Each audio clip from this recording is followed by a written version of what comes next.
才吃了。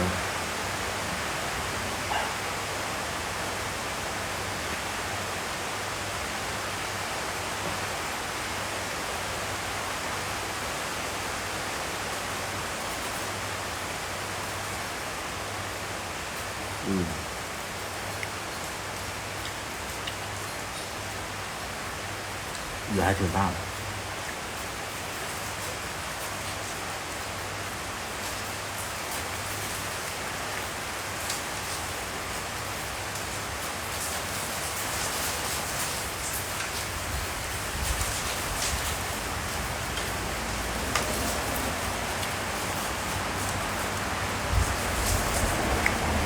因为雨下的确实大。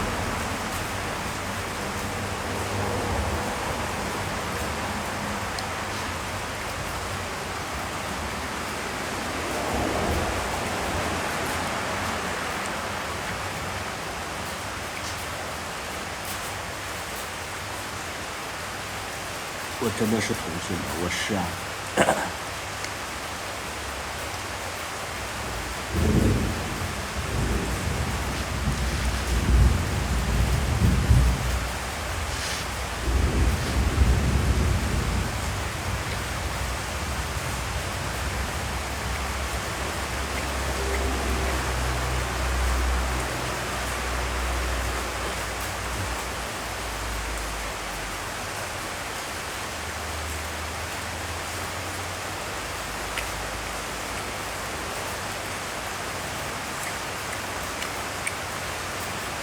点就短，点就没了，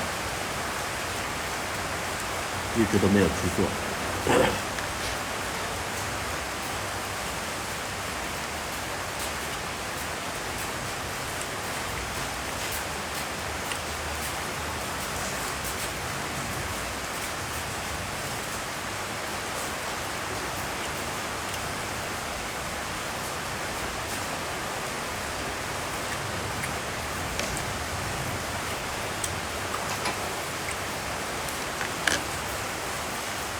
是因为他们，是因为没时间。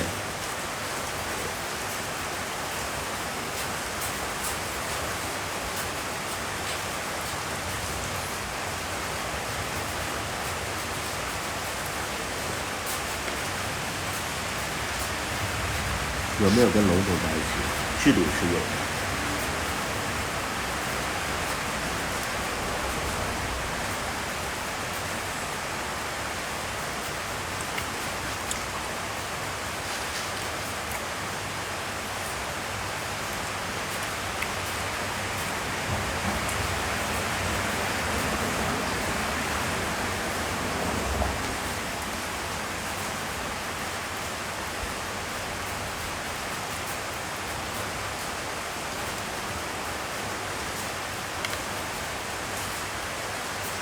是的，外面在下雨。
新展，没有在新展。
还住玲珑山吗？玲珑山是那个北京，我现在不在北京。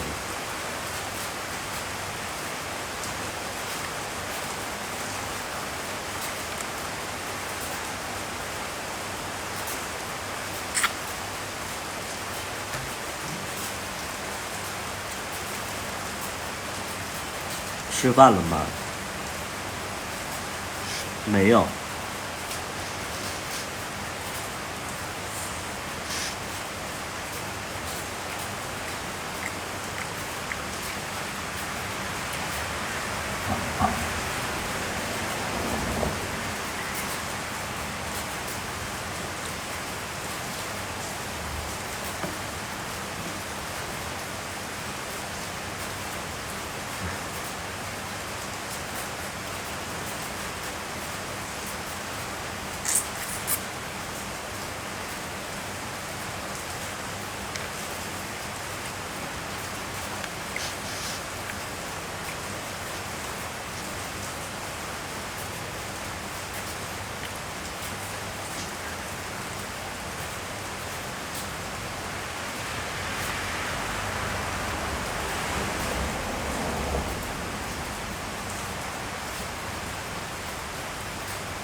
那个标521，你在那块装什么？那个标521，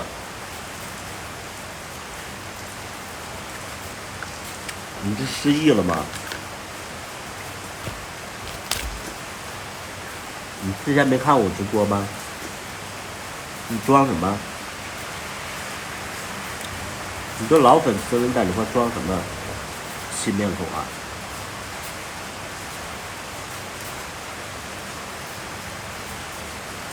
我都记得你的名字。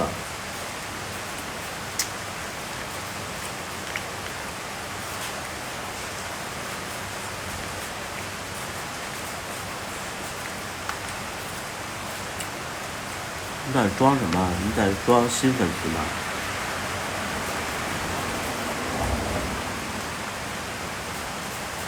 下雨了，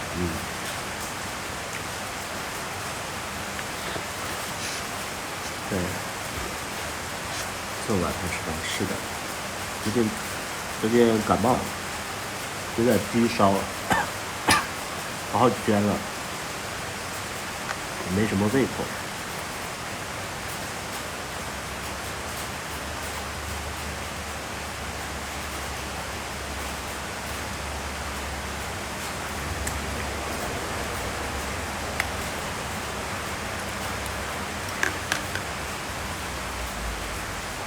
人到了30岁以后啊，千万别有病不去看什么去零补之类的，不行，就是抵抗力啊，比如你总熬夜啊、喝酒啊，你的身体不如之前。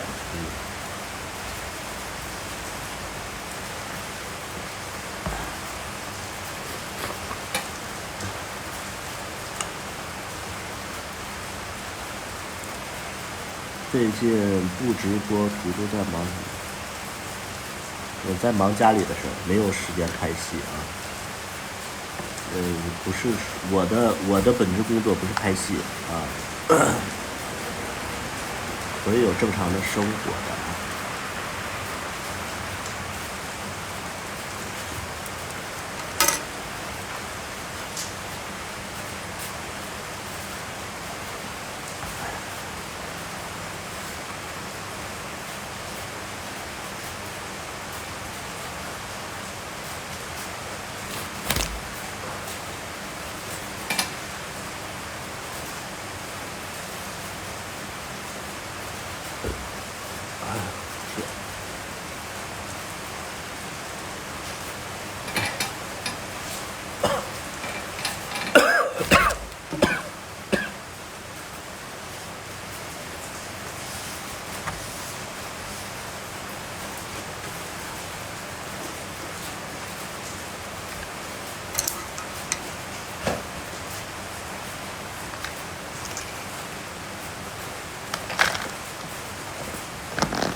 你把饭吃了。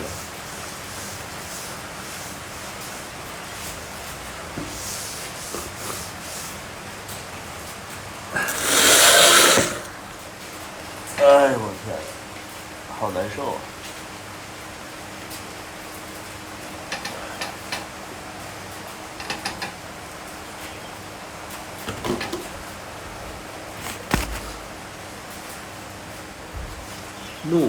恶鬼缠身，我的天！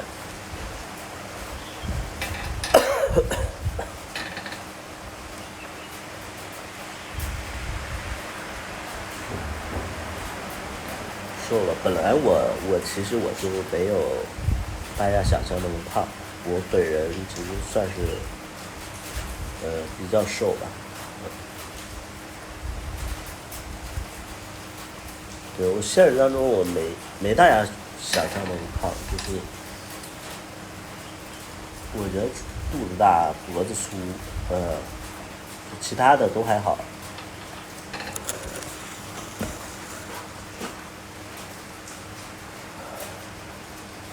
上午好，你好。主播有点低烧，然后现在听听雨声，在一块凉快凉快，要不然总吹空调不舒服。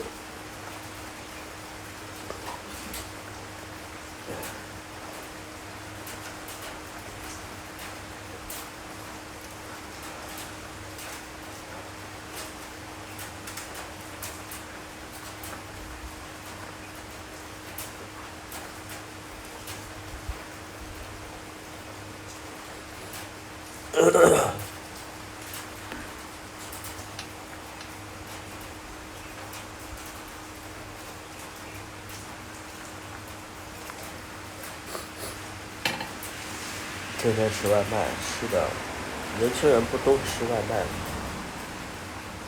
很少有做的了，我很少做。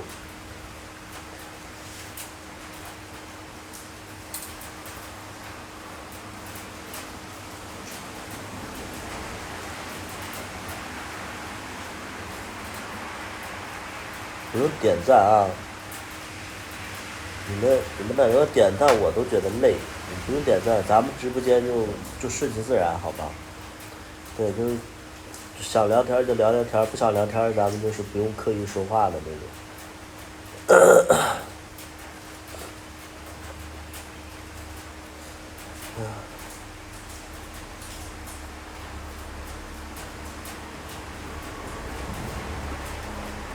下着雨还挺热的。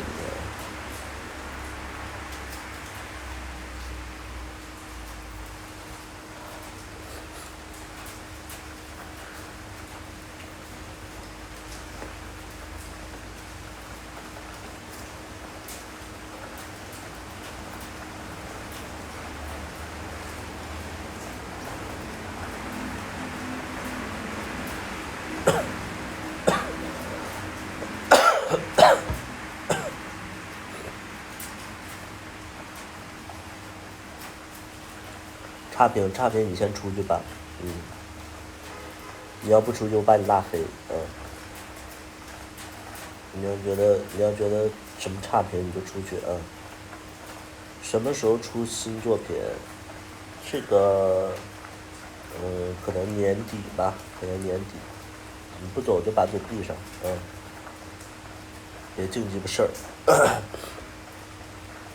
什么时候出作品？就是怎么也得年底了，因为我马上要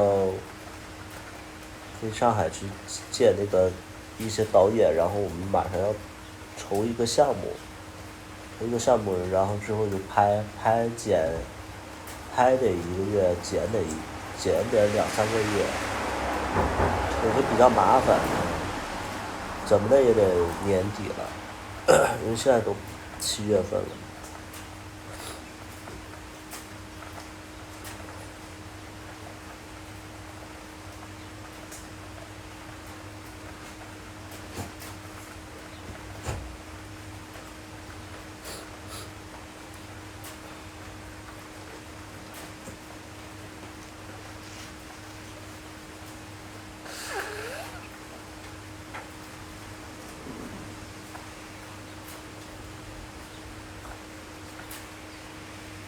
减肥了没有？瘦的。最近是家里事儿比较多，瘦了。家里事儿特别多。那到了一个年龄的范围，就是要处理家里的事儿，就是会这样。你不同的年纪，可能你要去做的事儿不一样，贺岁档上线吗？不确定，没有特别规定它什么时候上线，就是因为我们没有 KPI，我们也没有就是说，就是一个固定的一个就是这个行程之类的，我们没有，就是一切都随自己的心意啊。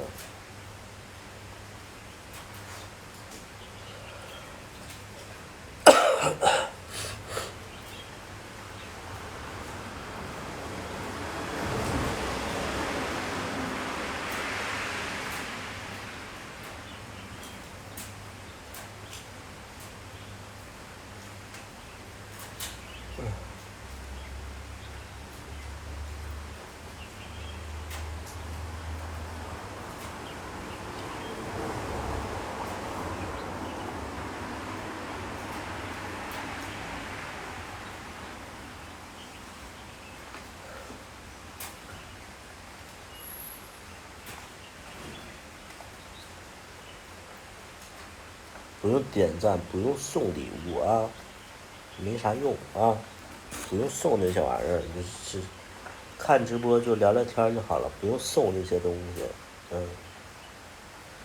现在直播的比看直播的要有钱多了，我觉得。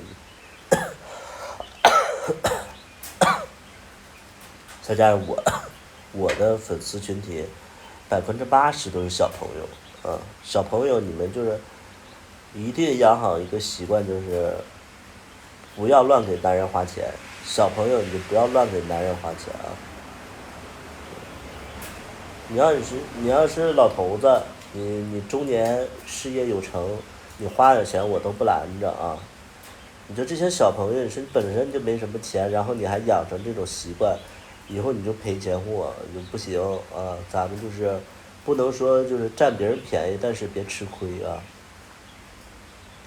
你感冒了，我有点低烧，这2天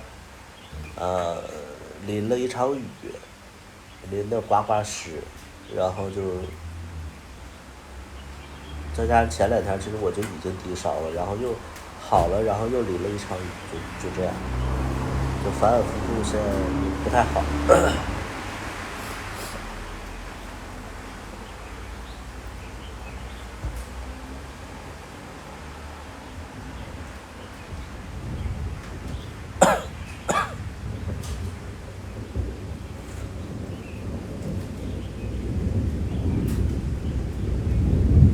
再下大一点。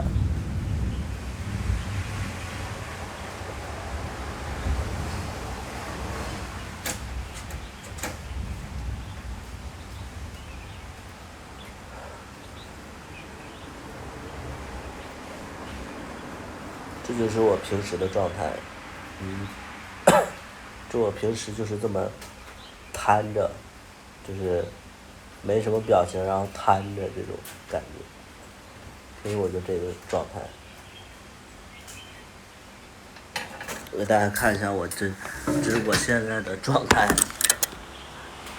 我其实就是这样的，平时我就是这样啊，再自然一点就这样。我平时就是这样。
这是谁的狗狗啊？你怎么这么多狗狗啊？你真的是小马，我要这个小马。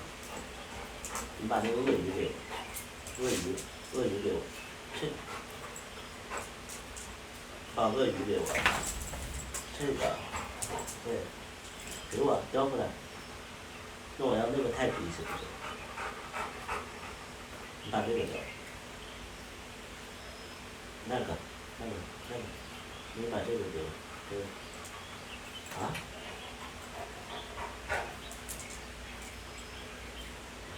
傻狗。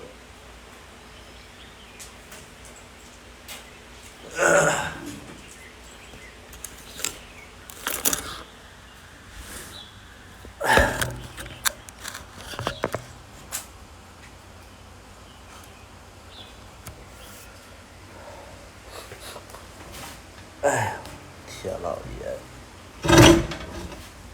大夏天感冒挺难受。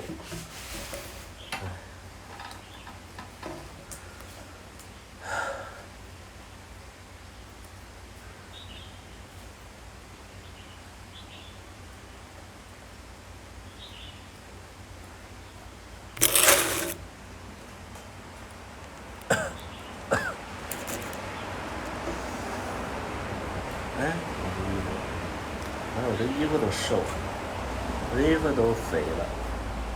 你说我瘦了多少？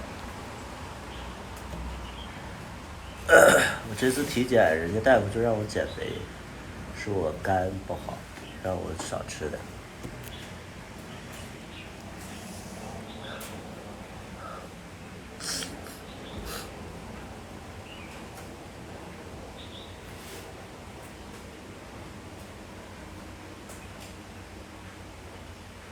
酒吧有固定消费没有？随便来消费，你就是花20块钱也可以，你不花钱也可以。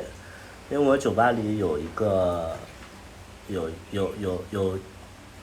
2、3个吧，有2、3个就是会经常过来什么都不买，然后就挨桌蹭酒的这种也有。我们看到以后都觉得说这是个人的本事嘛，因为我们年轻的时候去别的酒吧的时候也能看到这样的顾客，所以这个我们都不干涉，就是你别在里边打架，别在里边犯事儿就行，你成年了你都可以来，其他我们都不管，没有什么最低最高消费，你消费特别高，我们也不会就是说，让你坐到那个舞台上去，不可能，就是什么，我觉得大家都是过来消费的，你喝一顿酒又不能彰显你的财力，不太会这样啊。喜欢下雨天气吗？深圳我喜欢下雨的天气，深圳我喜欢下雨的天气，因为深圳下雨就比较凉快，要不然的话，这边温度还是蛮吓人的。猴子进去尴尬，我喜欢猴子，除非你就是那种什么猴呢？你是那种就是黑猴，黑猴我不喜欢，我喜欢那种白皮猴，就那种又白，然后又柔弱，然后又瘦的这种，我喜欢这种。但你要是黑皮猴的话，就我不太喜欢啊。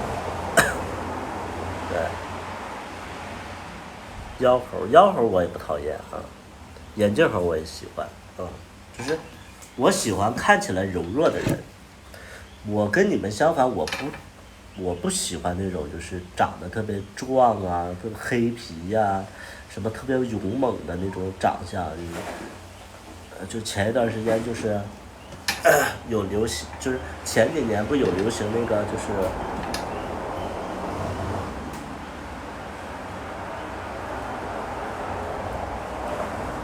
就有一个西北菜叫什么来着？然后全商场都有西北菜，全商场都有，然后卖那个油面的，叫啥来着？还挺贵的，就那种西北菜叫啥来着？就是满商场全有，然后当时卖的挺贵的，就是卖那个番茄味的油面，就是有点西红柿那个拉条的那种感觉啊，忘了叫啥了。所以我就说那种就特别看着特别壮、特别猛的那种不是我的菜，我一点我都。对，西贝，这西贝漏点了，这西贝，那个西贝的那个模特，我就觉得，就不是，有的人就路过的时候就看到那个广告牌就很喜欢，不喜欢，什么，你看我喜欢的职业都有什么，就是什么，医生啊，护士啊，什么。公司白领啊，什么画画的呀，设计类呀，就是我就喜欢这种。你就属于什么水电焊、挖掘机、塔吊、汽车维修这种我都不太会选择。对，就是不是说这个职业不好，是我会觉得说能干这类的人跟我交流不了。就是我更希望就是说跟细腻的人去交流啊，就比如说就是你看那些画画的呀、学音乐的，没事给我惆怅，给我敏感一下，就是下雨天然后自己心情不好，我就看这种人我就特着迷。对，就是特着迷，就是觉得啊，他好神经哦，好作啊，就是很喜欢啊，不太喜欢那种好掌控的人，喜欢那种就没事小作逼啊，然后跟我不太一样啊，因为我觉得我本身就是那种好搞定的人。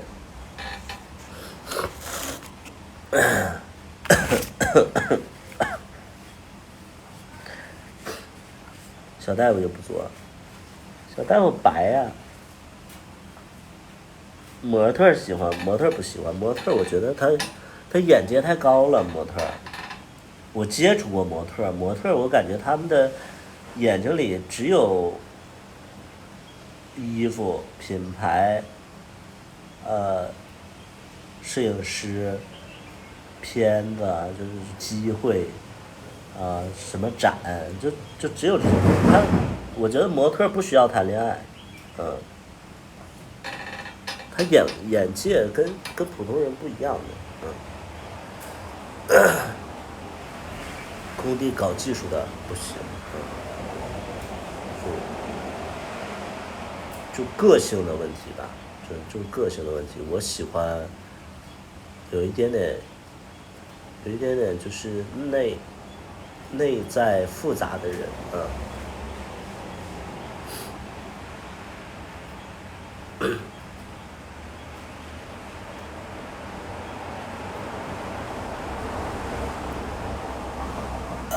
我从来我也不喜欢那种憨厚的人，我觉得憨厚的人，说白了就是有点傻，而且我觉得近朱者赤，近墨者黑，就是你跟憨厚的人在一起，你也会变得憨厚。这个社会吧，对憨厚的人其实不太友好，就你得跟一个就是心机叵测的人在一起，你跟他分手以后，你直接就是满级了，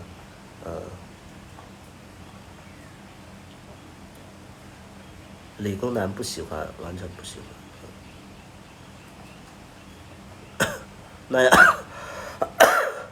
交往起来猜不透，那可能是你，我一猜一个准儿，对，我一猜一个准儿，就可能你猜不透啊，我特别喜欢猜。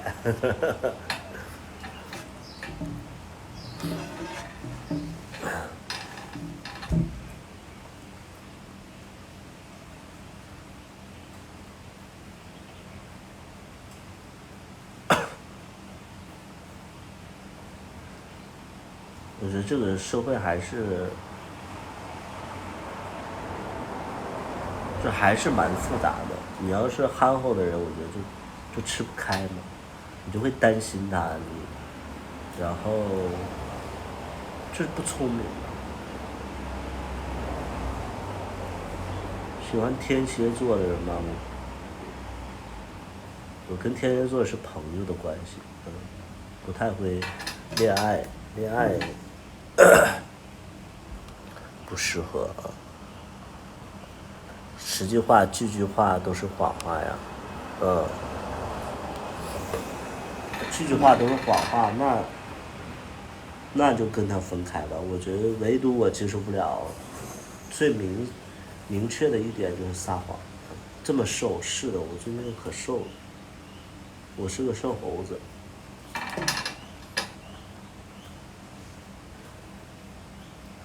步入社会，从憨厚变聪明的，是的，我觉得大多数人都是这样啊。自己比较好拿捏，那你就用我的话呢，我从来不跟傻子玩，但是呢，你要觉得傻子好玩的好掌控的话，那你就这个傻子圈适合你，啊，话糙理不糙啊，就是你不能说你在一个舒适圈子里，然后你就觉得哎这个适合自己，这个好怎么样？那我觉得挺无聊的，啊，就挺无聊的。你也喜欢憨厚的，行，所以你们在生活当中也是经常被骗了。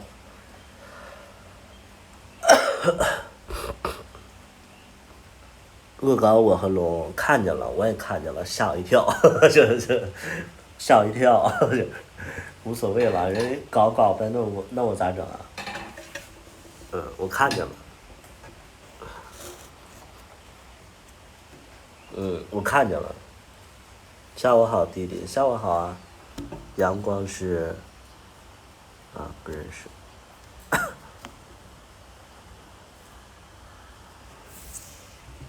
我觉得恶搞我就没办法呀，那我也找不到这个视频的来源，所以就是，哎，还好他做的很假，他要做的很真的话，大家真觉得是真的了，他就很假嘛，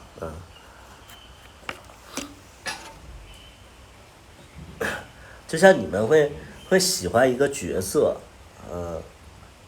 我没有内涵啊，就是我没有内涵什么，就是你们会在我剧里喜欢一个角色，觉得他很憨厚，但那个角色是他吗？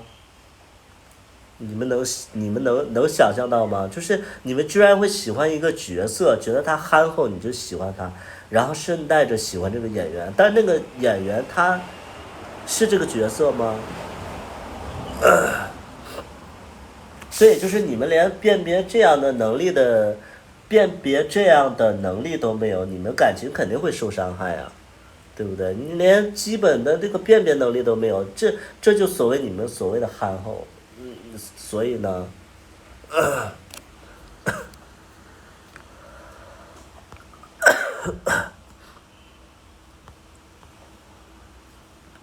对啊，有的人他分不清的，他就会因为一个角色就去喜欢一个人，我觉得脑子不太好。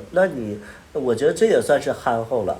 我的粉丝比较憨厚，那我能说什么呢？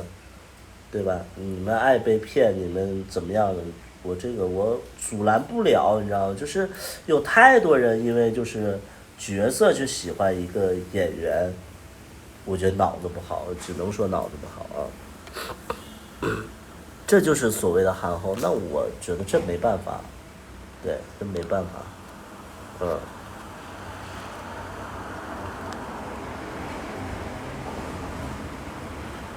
演员演得好，对啊，一个演员能演得好，你觉得他是憨厚的吗？对吧？一个人会演戏，他是憨厚的，嗯，这本身它就是不成立的。你们要评价我是憨厚的，我觉得我不认可，因为我觉得我演技还行，对不对啊？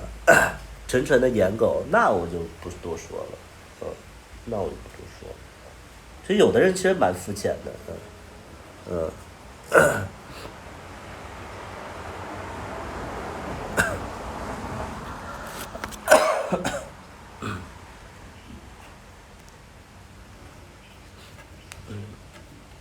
每个人的理解不同吧。你像我谈恋爱，我从来不找那种憨厚的人。我觉得憨厚的人，我跟大家说一点，我为什么不喜欢憨厚的人？因为我觉得憨厚的人，一是他情商低，你跟他交往起来会比较麻烦，比较费劲，这是第一点，这是头期啊，这是前期的时候，你会觉得非常的辛苦，跟他在一起，就是说话他也听不懂，然后为人处事差劲，这是第一点。第二点，人都会从憨厚变得比较复杂，就相当于就是说，哎，他单纯的时候你跟他经历了，那如果说他复杂了以后，他还会跟你在一起吗？他还会跟你在一起吗？就是你为什么要陪伴别人成长呢？你干脆就找一个，就是说相对于比较不憨厚，或者说比较呃领教过社会的一些人。你为什么要找一些小白呢？他在你这刷副本，你在他那找什么？找单纯吗？所以就是我不太喜欢那种，就比如清纯的人呐、什么没有性经历的人啊，不能说。我要找一个就是他各方面他都了解、能懂的人，能有话交流的人。嗯，憨厚是傻，第一次憨厚是啥？憨厚不是傻是什么呀？来，那个凯哥，你跟我解释一下憨厚是什么？你跟我解释一下你喜欢的憨厚是什么呀？什么是憨厚啊？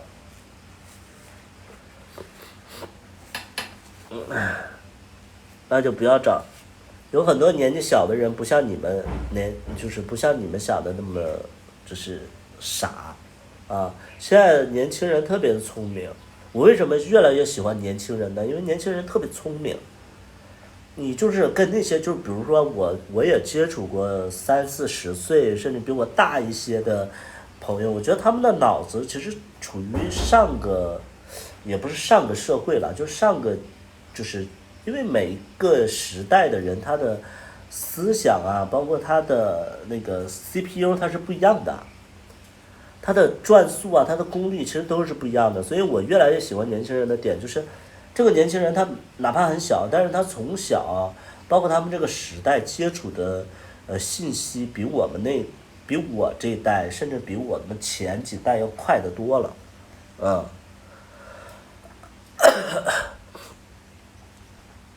起码要有一定的阅历。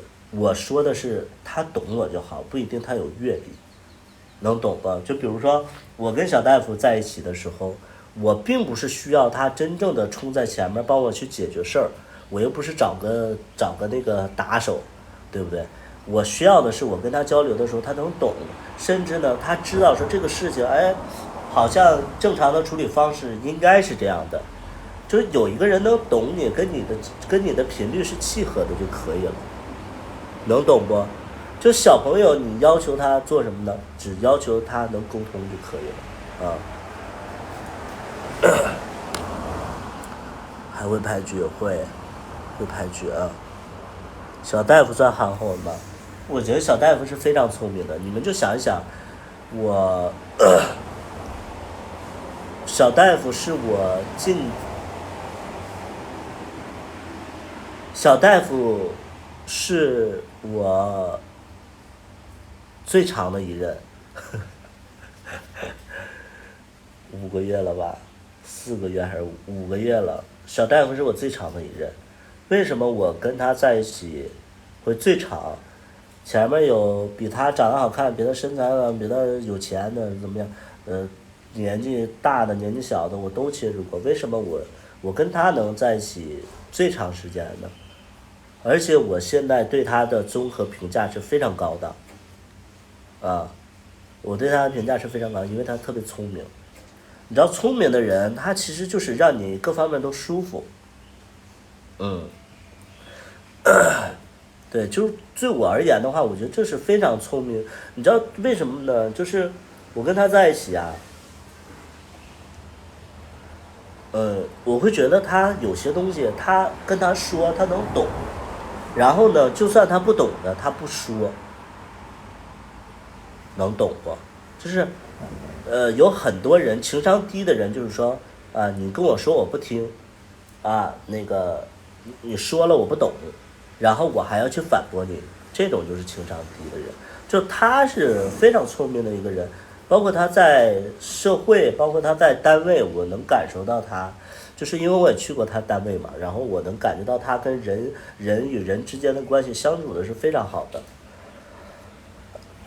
所以我觉得他是非常聪明的一个人。我就这样的人，我为什么不愿意跟他在一起呢？就是肯定是我，其实我一直不敢说那句话，但是我其实是做好长期跟他在一起的准备的。你知道，就是什么憨厚的人，我真的跟憨厚的人接触过了。你知道，憨厚的人他有点单一，就是他单一，他他思想就是一根筋，一根筋的人很容易就出现了那个极端的性格，这个都接触过啊，什么憨厚什么的，真的不是。你们也不希望就是说分手的时候有人因为受不了跟你分开，然后就闹自杀吧，对吧？真的有那样的人啊，这就是你们所谓的憨厚。我觉得聪明的人永远是在遇到一些不好的事情的时候会自己开导自己，这样的人你跟他在一起就是会很舒服，很自在啊。憨厚其实都是假性的，我觉得就是有很多人就觉得憨厚怎么样？你了解他们，你就从外表，你从他单独的一个性格，你就觉得他憨厚。你首先你得花2个月时间去了解，啊，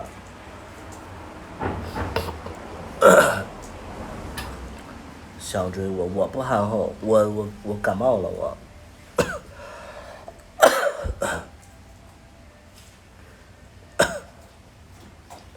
我男朋友就是这样，我想分手他就自残，他就割自己，他是憨厚的吗？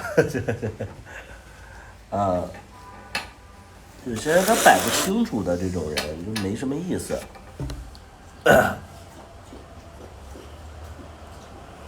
挺吓人的，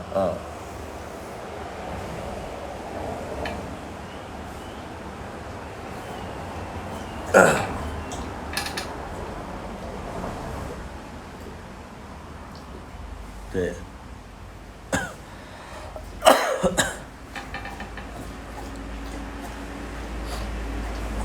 挺吓人的。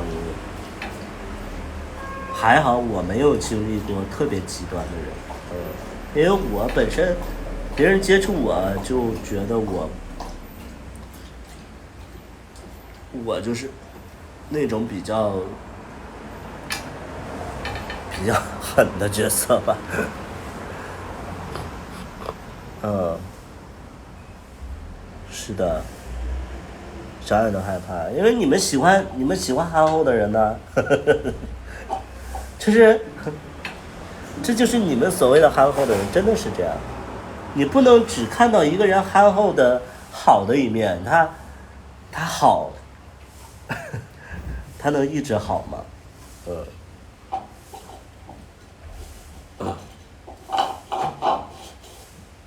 对，我也喜欢聪明的人，我特别喜欢聪明的人，就是聪明的人，就是你跟他在一起，你浑身是有学习的劲头。就比如说，我会喜欢，呃，我喜欢的人，我不太喜欢我的人。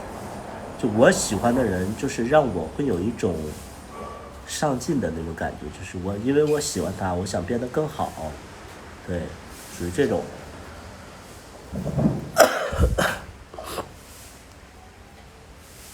嗯，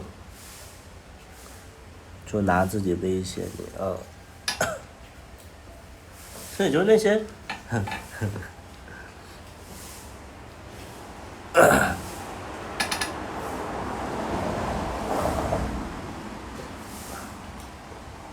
所以就经常我的剧里会有一些憨厚的角色，大家就疯了。就我其实我不太理解啊，就是如果说按我的，就是我看一部剧的话，我特别讨厌玛丽苏啊，我特别讨厌玛丽苏，就是我更喜欢黑化的角色，但大家跟我的品味就是不一样，所以我每次拍完以后，我我其实就会觉得说，我也知道就是玛丽苏的，包括那种暖男的角色一定会火，但我骨子里我就是不想演那样的角色，就是我觉得没意思啊。对，我真的觉得没意思，所以我就每次我在就是挑角色的时候，我一般都挑一个我觉得我喜欢的，就是觉得演着很爽的角色啊。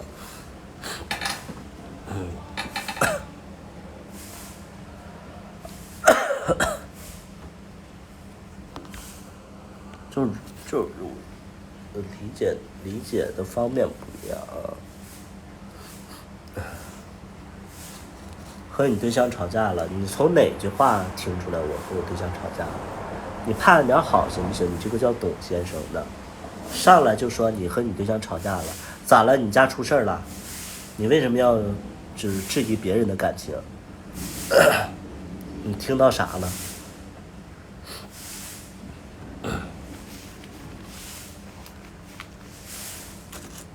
主播真好看，你也好看啊！你家出事儿了？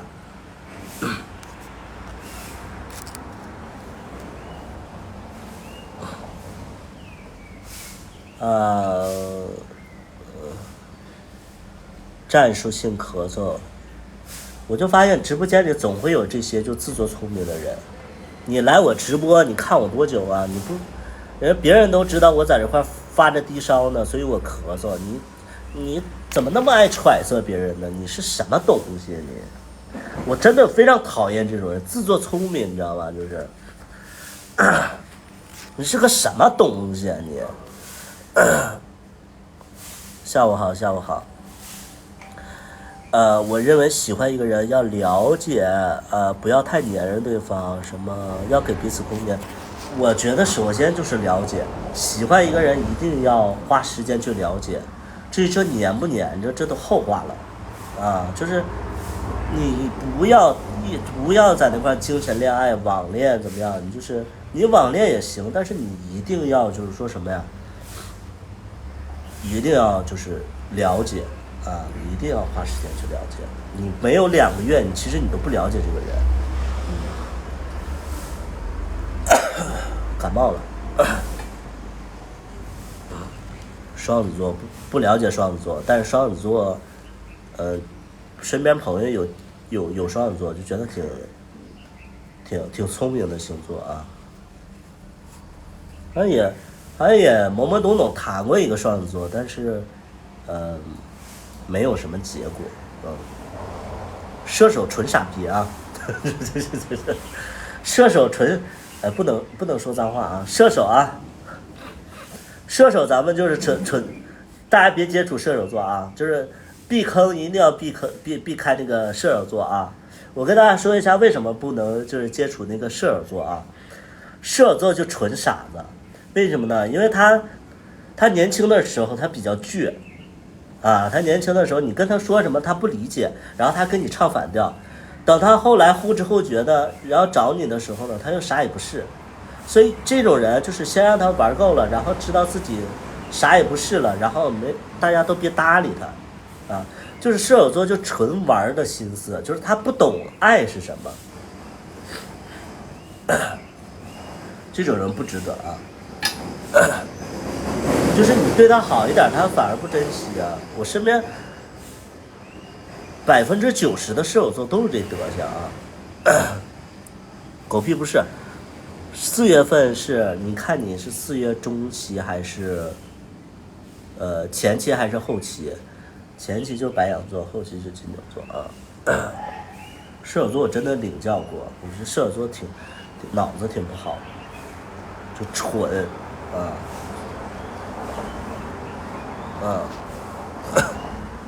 水瓶座也是，水瓶座是那种难懂的星座，就是会主动追别人，但是追到手以后，然后就开始就是想着自由了。我接触水瓶座也多，巨蟹、摩羯都没接触过。巨蟹是那个1月份吗？巨蟹和摩羯哪个是1月份？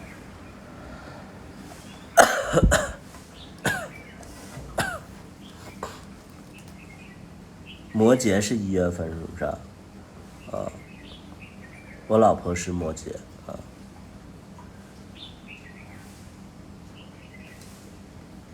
那我家小大夫是摩羯。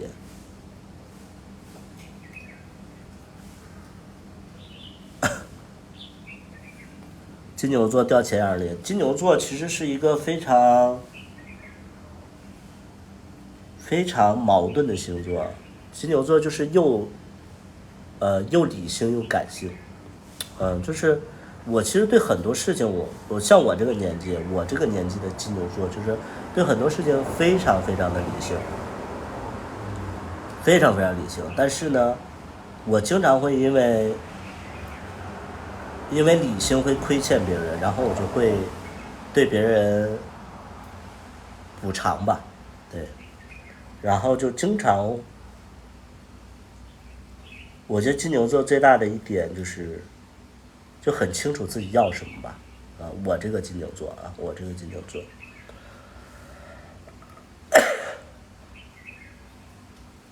对，我这个金牛座是非常非常知道自己要什么的。因为我特别爱总结，你知道吗？就是每一段感情啊，包括每一件事儿结束了之后，我都特别爱总结，就没事我就总结一下，说自己这段感情里可能做错什么了，或者说，下次要注意一些什么呀，再也不找什么星座呀，就这种我会就是会总结，所以我的人生是比较无趣的。天蝎座爱出轨，是的，天蝎座非常爱出轨，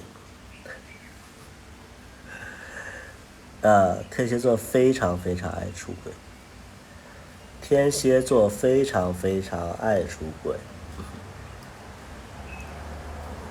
当然，我说好看的啊，那个不好看的除外啊。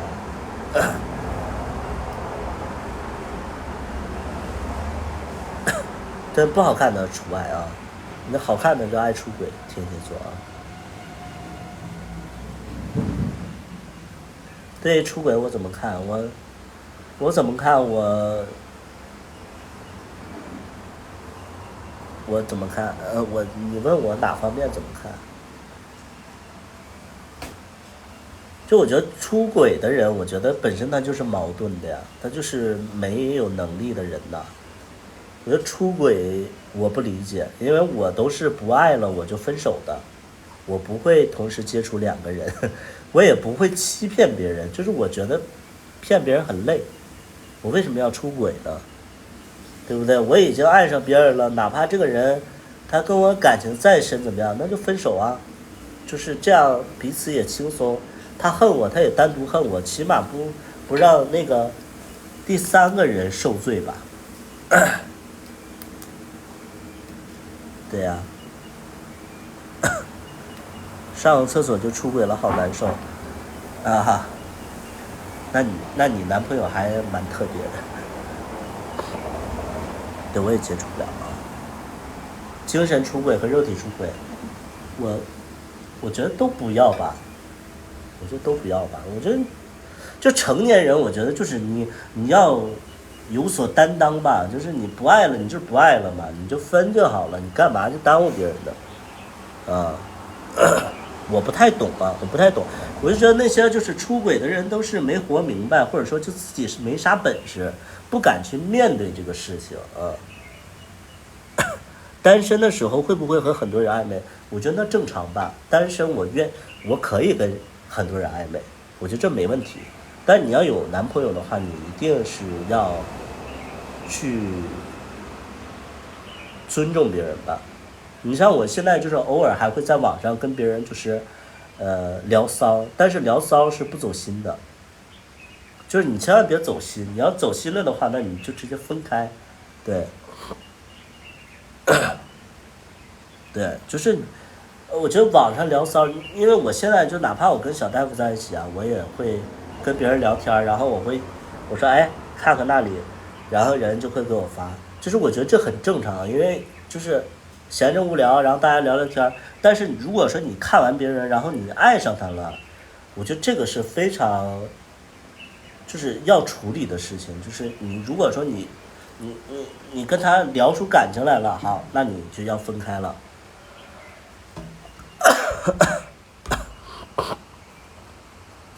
很难不走心。呃我聊骚就是聊骚啊，聊骚就是聊骚。我是聊骚就是聊骚，我很难就是聊骚的时候用心的聊骚。怎么用心的聊骚啊？就是呃，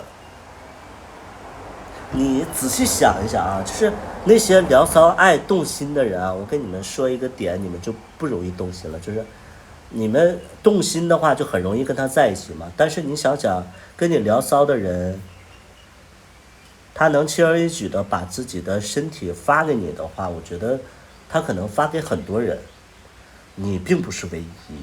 然后他可能跟他在一起之后，他依然会把自己的身体发给别人，你能接受吗？如果说你能接受，你走心了，我觉得无所谓。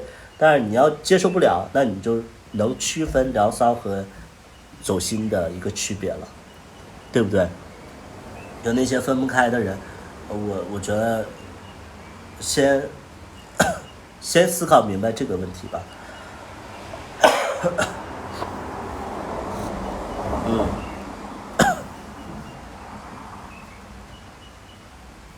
你能不能控制？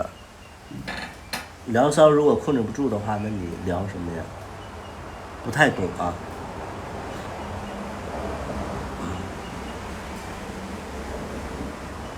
我觉得发照片都正常，只要不去见面，不想去见面。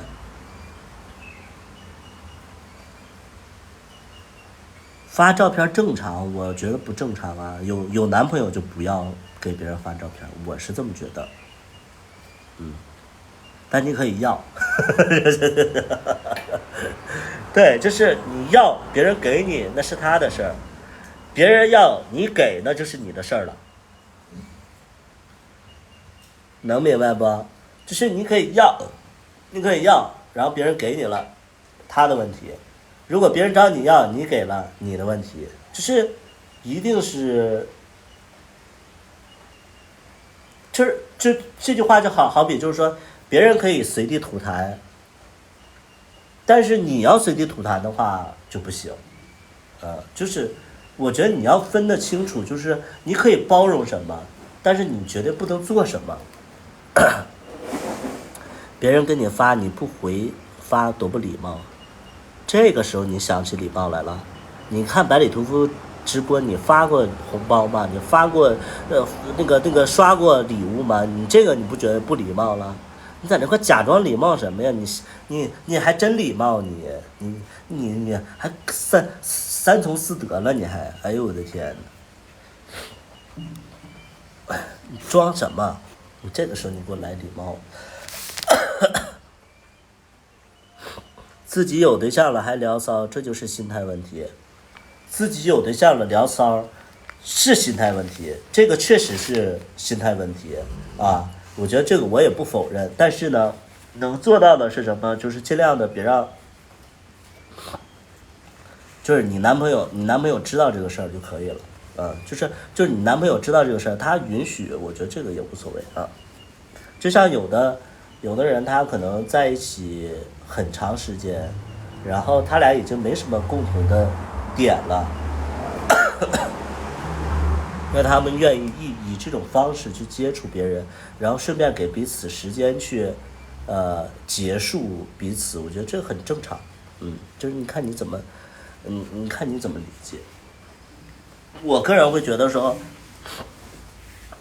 我跟小大夫在一起，然后我跟别人聊骚，小大夫也知道，而且我也跟他聊过这个事情啊。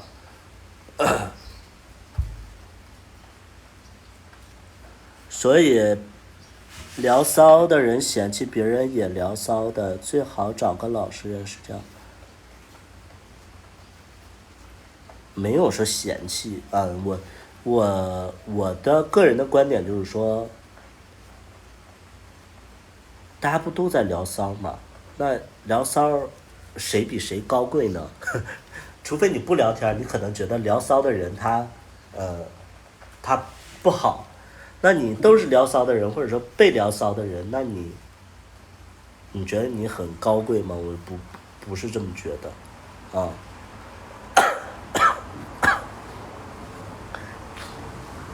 就你要处理好这个问题吧，我觉得就是把这个边界你自己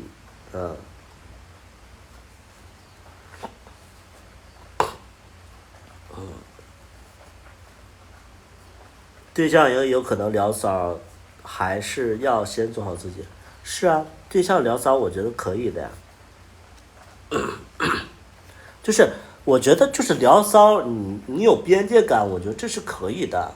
我没有说就是聊骚不好，或者说不对怎么样的。那你聊骚，你分你怎么聊嘛？你要是给别人发肉体的话，我不喜欢这种，就是本身我跟别人聊骚，我不会发肉体，我只要，就相当于有的人说那个玩推特的人怎么样，我其实就觉得说玩推特的人他没有罪，他没有犯法但是呢他露出去我不接受，能明白吗？就是你们要分得清楚是什么东西是你可以接受但是你不去做的事儿就是你就像我觉得说我男朋友可以跟别人聊骚，或者说跟别人就是有点小暧昧，我觉得这可以，但你首先你不能动情，第二点你不能发自己的肉体，不能去见面，我觉得这都可以的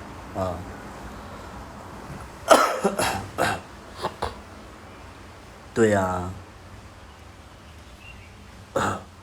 以后会开放式关系吗？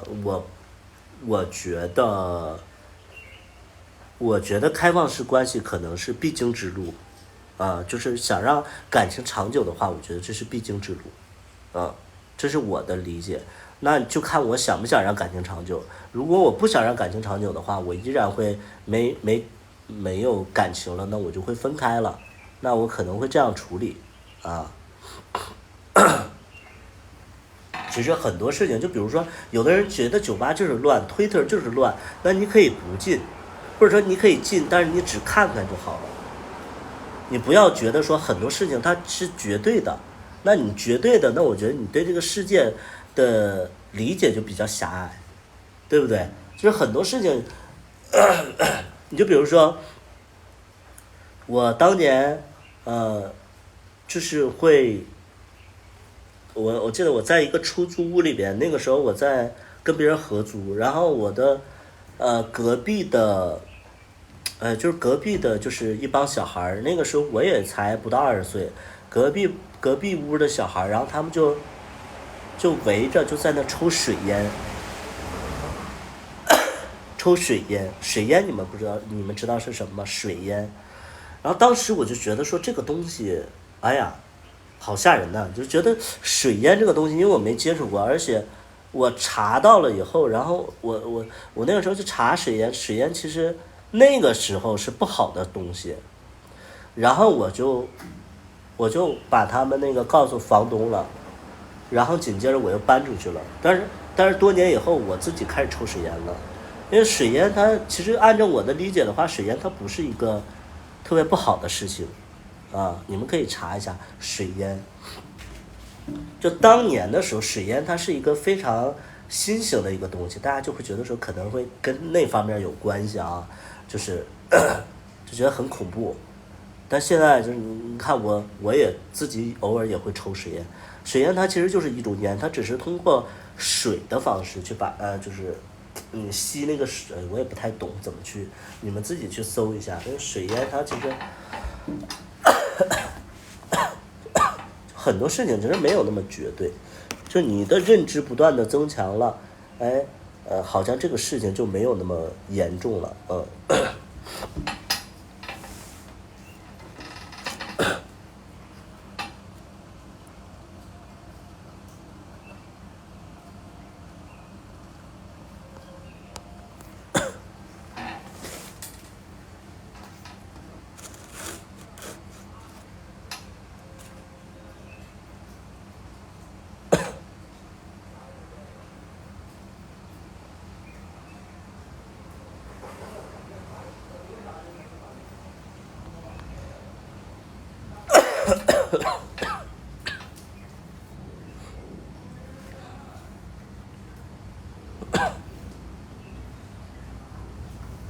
现在很多人抽水，那个时候不了解，就觉得器具很多，然后就觉得很夸张，嗯，后来才知道水烟它不是，跟那些不好的事情不是一样的啊，它其实就是一种烟，嗯，当然我们说抽烟也有害健康，对，大家尽量不要抽，嗯。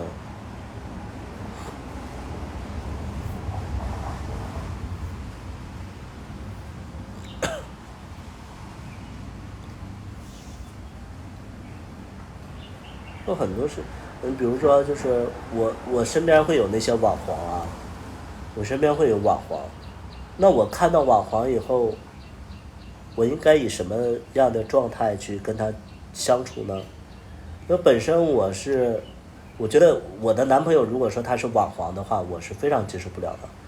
我知道以后我会立马分手，这是我的本能的一个处理方式。就是我的男朋友他如果是网黄，他也不是说网黄了，就是你在社交媒体上你发一些比较裸露的照片，其实我也接受不了。我觉得这个本身没错，你单身的时候你没错，但是你要是跟别人在一起了，你还发这些东西，你的目的是什么？你们想想，他们的目的是什么？就一个人跟你谈恋爱以后，然后他发暴露的照片，发不出来，他目的是什么？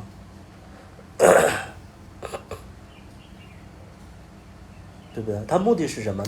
他是需要别人去关注他，去吸引别人的眼球，然后他甚至会以这个为工作，他的三观，包括他整个的生活轨迹，都会有一些问题，啊。那这种就跟我不是一路人，那我有权利选择分开。我也不是说批判他的不对，如果说就是正常的，你是一个网黄，你跟我是朋友的关系，你愿意怎么做怎么做，跟我没关系，跟我，甚至我还会觉得，哎，他身材不错，我甚至还会就是下载下来，然后我保存一下，对吧？这个我是会做，包括，我在网上会经常的去，我会有一个看 Twitter 的习惯，我也会看到一些就是身材特别好，然后长得特别好看的人，然后他们在当网红，我心里一方面是觉得就是哎呀可惜了，另外一方面就是说，还蛮爱看的，对呀、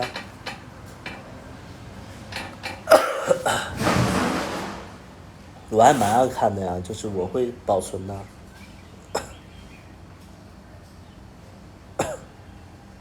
因为初期的时候，你知道，我一开始的时候就是刚看 Twitter 的时候，有一个人，他叫斯什么？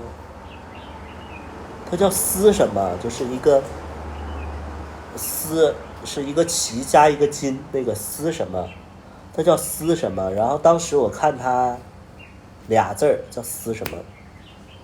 当时我看他的那个片子的时候，然后我就觉得，他长得很好，身材也很棒。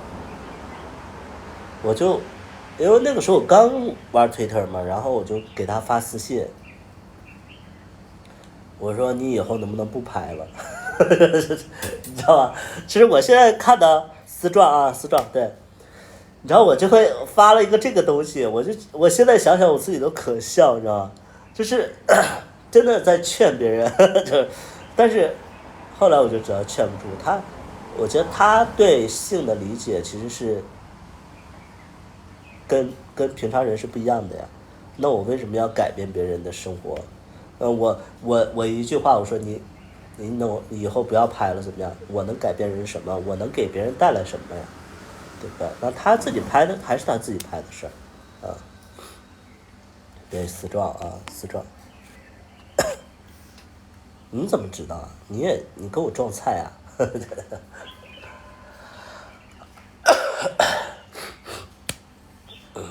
就我真的会去劝别人，但是我现在能看到我跟他的私信嘛，我就发了一个东西，然后他也没回，我觉得自己还蛮可笑。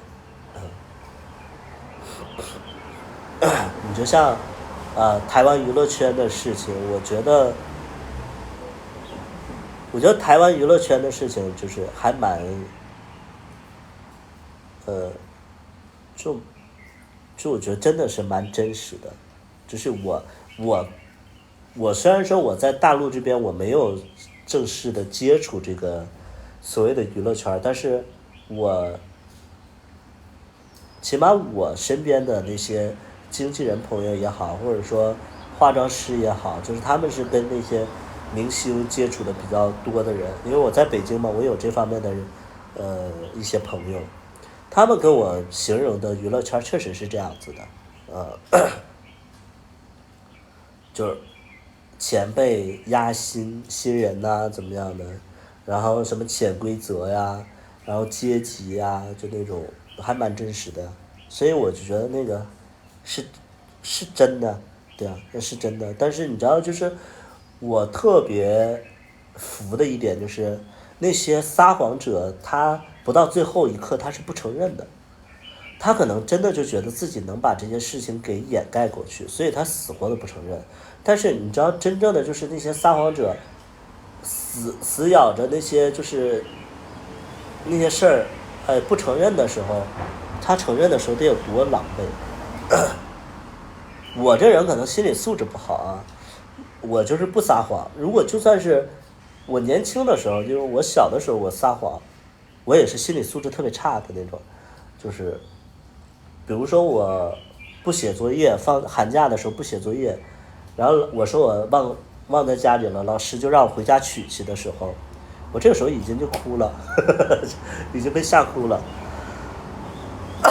因为我回家是取不到的，所以我的心理素质是非常，就是心理承受能力是比较低的，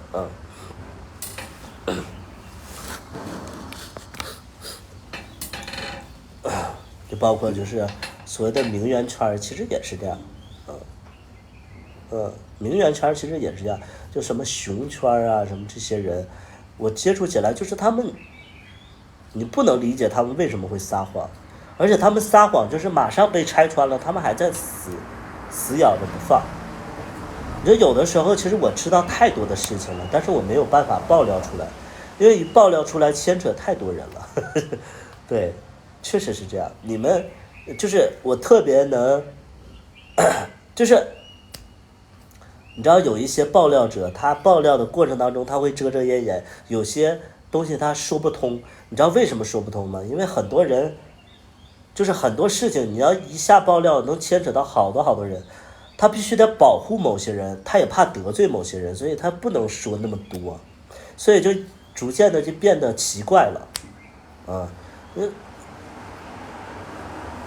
反正咱们这个圈子也是这样，就有的人撒谎，就比如说我知道某人和某人就是某一个人他出轨，然后他就死活不承认，但是我能让他和就是出轨那个人，或者说我能证明他出轨吗？就是因为肯定其他人也知道这个事情，那别人不出来指证怎么办呢？所以就是这个事儿就不说了，就不说了。我不知道你们能不能懂啊，就是很多事情他没有办法，就是我觉得你们喜欢憨厚的人，是因为你们就是很多人他本身他就很憨厚，所以他就觉得一些事情你就直说就好了，但直说不是直说的事儿，就直说会牵扯到太多人，所以就变得奇怪了，变得逻辑不通了，你就像那个汪小菲，我觉得他很多次爆料啊，很多次爆料，包括他妈妈很多次爆料，都是说的巴拉柯基的，就是说的迷迷糊糊的。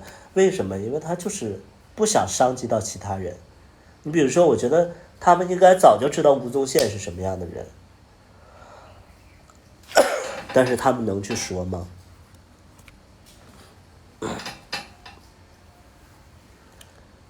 对于入圈一直不谈恋爱，是自己的问题吗？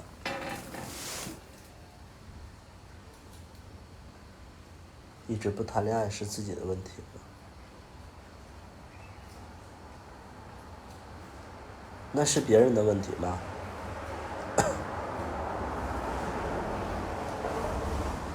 你问懵我了，你自己不想谈恋爱是别人的问题吗？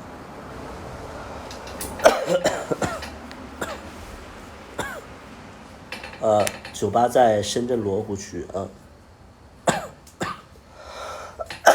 因素太多啊，不是因素太多，就是自己的问题啊。那是谁的问题？你自己不进圈，你不想谈恋爱，别人的问题啊。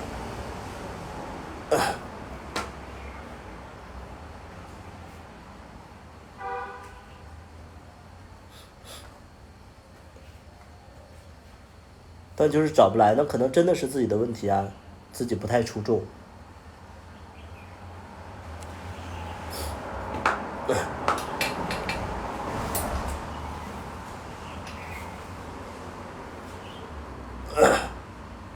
我有一个员工，我给大家讲一个事儿啊。我有一个员工，一开始我对他很好，后来呢，他就工作一点都不上进，不努力，后来我就辞退他了。辞退他以后，然后他又过了一段时间，他又来了深圳，然后那个时候我已经把他拉黑了，然后他把我加回来，他就说自己的不如意。我说那你现在在租房子吗？他说对。我说那你现在在工作吗？他说没有。他说刚来。我说你来了3个月，你告诉我你刚来。他说什么啊？什么大环境不好，工作不好找。然后我就因为我这人我就特别，我不喜欢惯着别人。就他跟我说大环境不好，不好找工作。我说跟你同时期的员工，他们现在一个月在我这赚1.5万，1.5万，他们怎么能赚到1.5万？你啥也，你连找个工作都不行。就是你知道，就这种现象，我觉得很多人他其实是不开窍的，他会把责任归结到别人身上。什么叫大环境不好？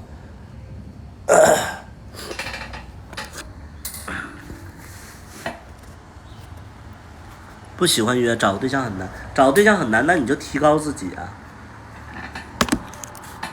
咱们就说你说这句话的时候，你都知道问题在哪儿，你提高自己就完事儿了呀。你什么你都不想提高自己，你怎么找对象啊？我就问问你，啊？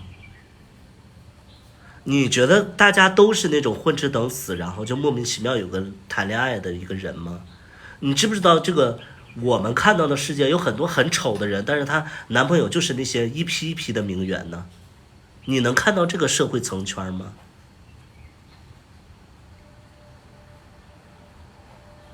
他们是为什么呀？他们为啥呀？因为运气好。你能告诉我为什么吗？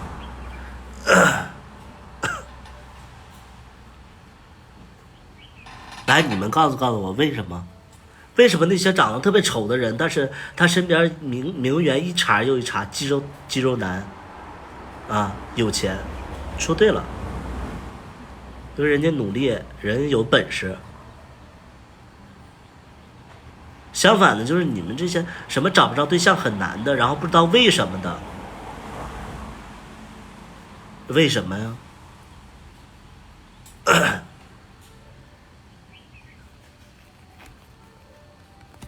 喜欢偷吃该怎么办？喜欢偷吃的话，看你能不能忍了呗，刚刚好。Hello， 高兴，就是是不是？高兴很好看啊。就你男朋友喜欢偷吃，你看你能不能接受？你要不能接受，你就分呐，干啥呀？留着干啥呀？刷级呀？他偷一个你就偷俩呗，那干嘛呢？就分呐。就你们不要怕分手以后找不着对象，你们要找不着对象的话，那说明你们本来就不应该有这个对象，那你们就得提高自己啊，对不对？啊，你们也变得非常有钱，然后你们身边也换一茬又一茬的名媛，好不好？这个是你们要去前进的，特别是，就是这帮就是圈子里的朋友。那你说你不努力，老了怎么办呢？你也没个儿子，对不对？你像我现在我就想得很清楚了，就是我在，因为我现在33岁嘛，我33岁到40岁的时候，我必须得疯狂努力的赚钱。我努力赚钱以后，我得支撑我未来20年的男朋友的费用，因为我没有儿子啊，对吧？我只能说让另外一半养啊，对不对？那你这前期你就得准备好啊，你就得储备，对不对？这个就是你人生的目标啊！你不设定这种目标，你怎么活下去啊？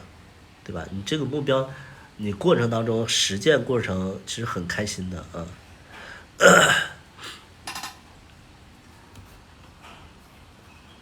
可以互关吗？互关你干嘛呀？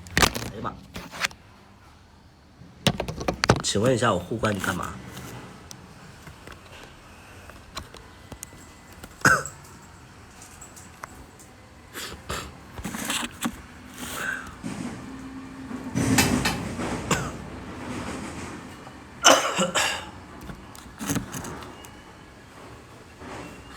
现在努力找能养自己老的人啊。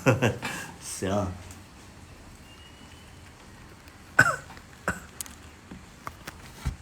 就有的时候你真的那些纯爱的那种鸡汤啊，少喝一点。就是我觉得要教你们血淋淋的那种现实。交朋友，我也是主播，认识你，谢谢啊。回不了啊，回不了。我首先，我对你不熟悉。第二点呢，我没有就是说回关的一个习惯，就是我觉得这个人他有趣，我就会关注他。就别人关不关注我都无所谓。你像我关注高兴的时候，我也没想到高兴会回关我，啊。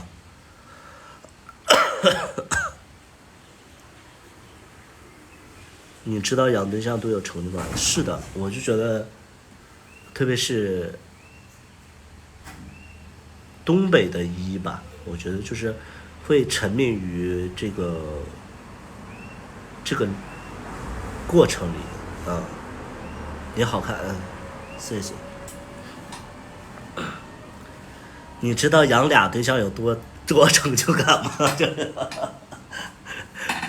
哎呀，等我50岁的时候，我养一堆啊，我养一堆，好不好？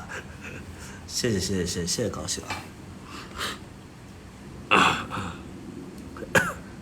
等我50岁的啊，我再努力。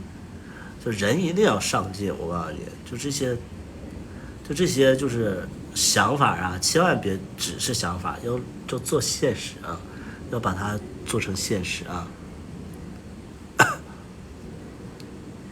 你的900列表里都是你生活当中遇见的人，不是，但是都是我感兴趣的人啊。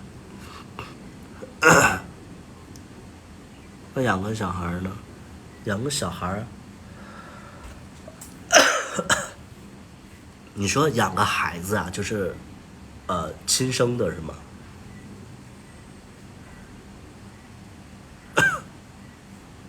就我跟大家说一下，我为什么不要小孩啊？我最大的一个主要的一个原因，我不感兴趣啊！你别在这块说了啊，我不感兴趣啊。想听成都啊？点是成都啊。我跟大家说一下，我为什么不要孩子啊？啊，点错了。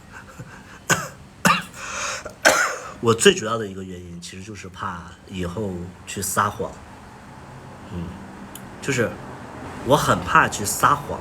孩子问我的时候，我不知道该怎么回复。如果撒谎是一定的，那我不喜欢撒谎，我就不想去要这个孩子啊。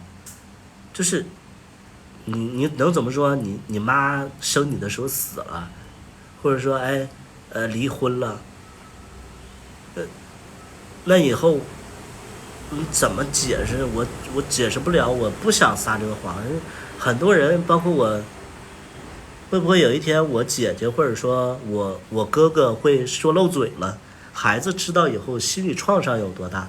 或者说孩子突然看见我在刷 Twitter， 看到我那个 Twitter 里看的全都是那个2个男的，我怎么去面对这个事情？就是我不想撒这个谎，所以我不想养孩子，骗婚那更不行了，骗婚更不行。骗婚我觉得，我也跟我妈说过，我说你难不成让我跟一个女的在一起生，然后害了人一辈子吗？对不对？就我不喜欢这样。对，就是我的个性就是不想撒谎，所以我就不要孩子，除非真的有一天就是说，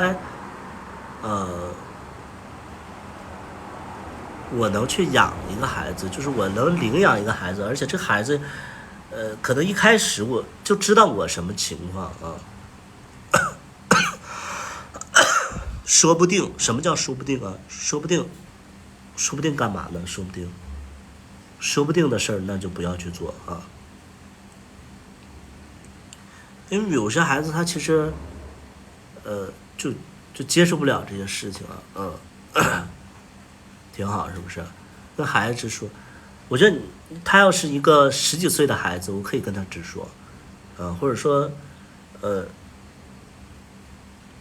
就干脆我就10几岁我就养一个男朋友多好啊！10几岁，因为我又是喜欢年纪小的，我10几岁，咱们成年了，咱们就可以当男朋友养的呀，就干嘛要养孩子呢？对不对？我养个大宝贝儿不行吗？对不对？18岁那年富力强，百步穿杨，咱们就是生龙活虎，对不对？不挺好的吗？18岁你接他放学，你给他交学费，回家了你俩就是抱在一起，多好啊，是不是？你又不用撒谎，完了人家还能养你，对不对？你这是一步到位啊。就我觉得前提就是你让我撒谎的事情，我就觉得很为难，我不喜欢撒谎，我觉得任何人都有知情权嘛，对吧？你知道以后，你有权利接受和不接受。如果你不接受的话，我多难受，对不对？我又不想承担这个结果。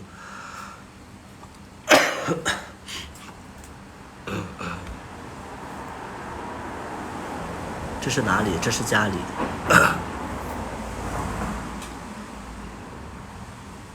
这是我家阳台。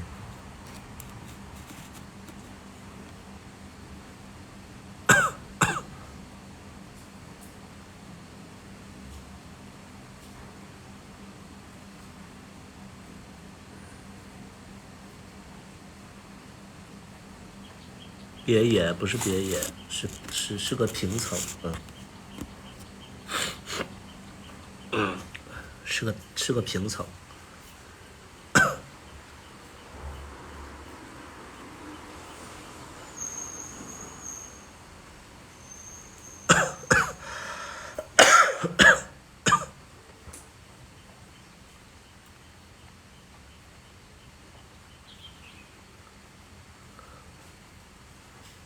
很累的，人活着很累的。你特别养个孩子，我就更累。不想养孩子。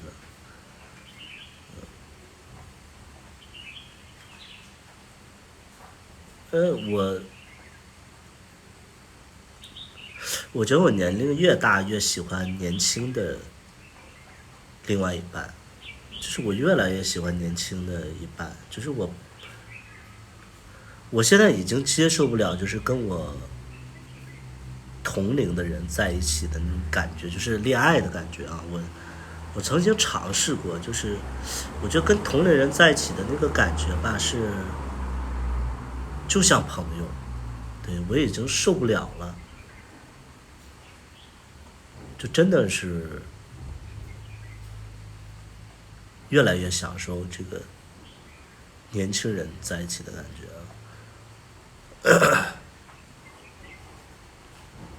怎么办呢？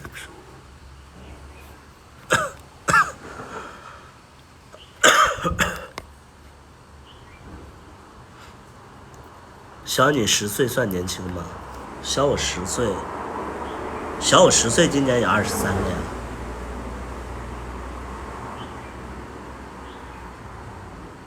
不算年轻的，我觉得20出头吧。最好的年龄其实就是23岁嘛，但我觉得就是再年轻一点，20吧，20还没步入社会，挺好。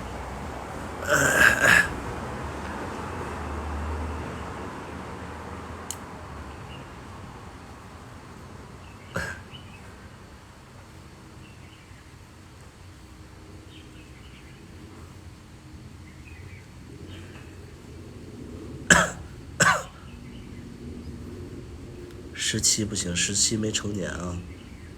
10几岁你们就谈谈网恋就好了，好吧？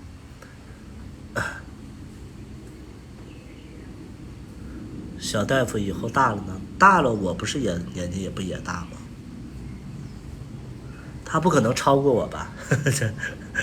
一个人的年纪不可能超过我，是不是？那就可以。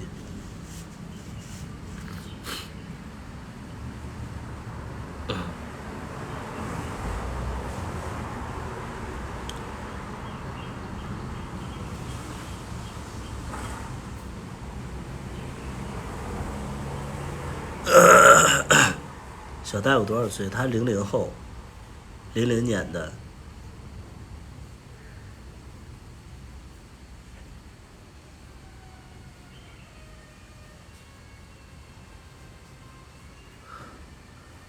哎呀，怎么不下雨了？不下雨，这屋有点热，这个阳台有点热呀。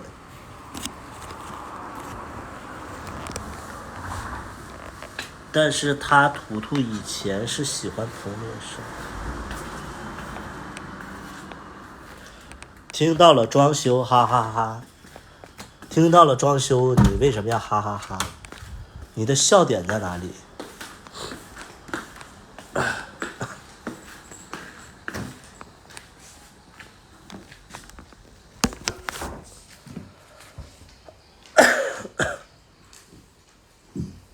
但是他图图以前喜欢同龄的吧，反正我一直都不太喜欢比我年纪长的，也不能说没接触过比我年纪长的，就是比较少，就是年龄长的人就是朋友，就是朋友，很愿意跟他们去聊天儿，但是，谈恋爱不行，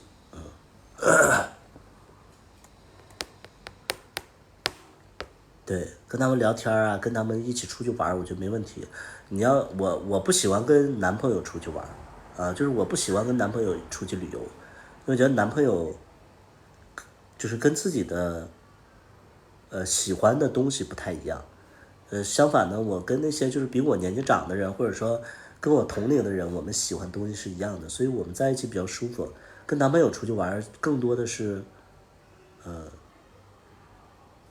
我看看啊，我也没跟男朋友怎么出去玩过，没有，也没有。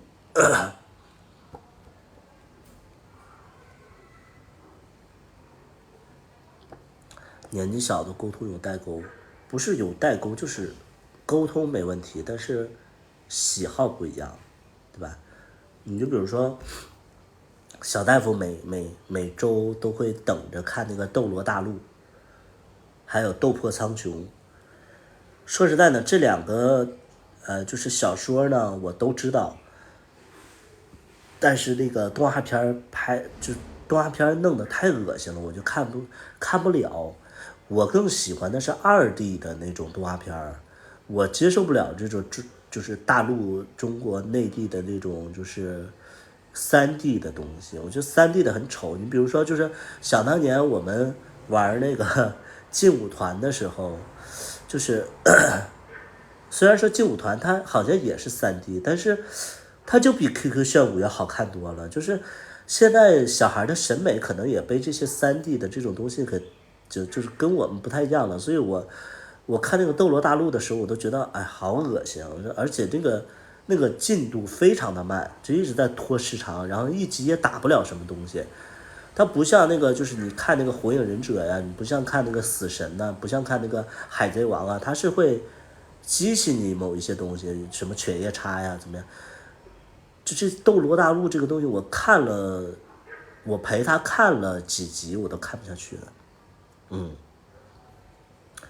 对，我会就审美不太一样吧，我可能就觉得，所以就是，那他喜欢看我有的时候会陪他看，但是我是不喜欢的，恋爱大陆就很无聊，我觉得很无聊。但本身它是一个魔法的不是魔法，就是那种就是修仙的什么东西，现在就整得像魔法一样，而且就整那个上学那出，哎呦我的天，啥玩意儿你都上学。现在你知道修仙剧它也是，哎各种上学，哎他就搞的就是青春校园偶像剧，加点那个武侠，那啥玩意儿都整个上学，你这真的是，哎呦我的天，你真的理解不了。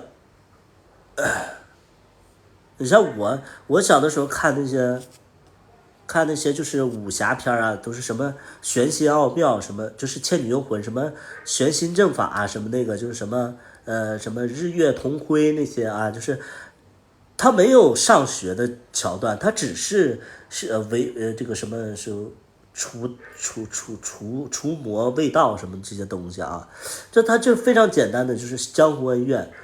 但你知道现在的这些剧都是上学，你知道最可气的就是诛仙，诛仙那么好的 IP 啊，那个青云志一出来，我就说完了，这他妈就是一起来看流星雨，非常接受不了，非常接受不了，就是现在的模式就是这样，就很愚蠢。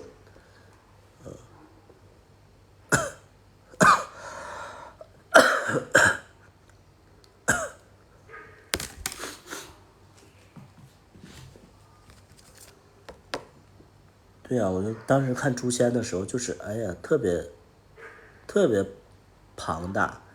结果那个青云志一出来，我的天，什么东西？但不得不说，那个青云，那个诛仙的那个电影版我觉得还行，它起码还原了一部分。青云志就是青云志就是一大班人上学的故事。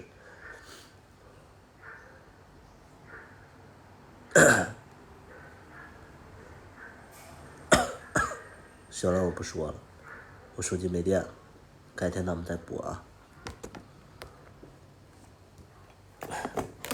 我歇会儿，感冒一直没好。